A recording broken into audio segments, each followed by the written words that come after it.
C'est l'histoire d'un père qui n'a pas été beaucoup là, qui reçoit un jour un coup de fil. On lui dit il faut que tu rentres tout de suite, ton fils a été enlevé. C'est un homme civilisé qui plonge dans des choses terribles qui font qu'il devient un animal. C'est un vrai chien de chasse qui essaye de savoir, de comprendre ce qui s'est passé.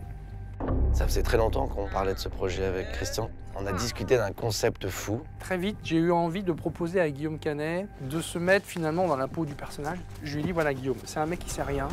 Est-ce que tu acceptes de faire un film sans rien savoir?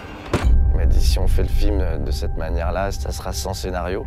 Moi, j'avais rien le droit de savoir, je parlais avec personne. Le soir, j'étais dans un hôtel à part, tout seul. Ils étaient entre eux. Les techniciens n'avaient pas le droit de me parler. J'arrive devant cette baraque qui est paumée, plein dans la neige. J'approche tout seul, puis là, je vois un mec sortir d'un tas de bois avec une caméra. Puis j'ai toujours la voix de Christian derrière. On monte les escaliers, on est dans le noir. Il y a le cadreur qui est derrière, on sait pas ce qui va se passer. Je suis complètement dans un état que je ne peux pas trouver en tant qu'acteur.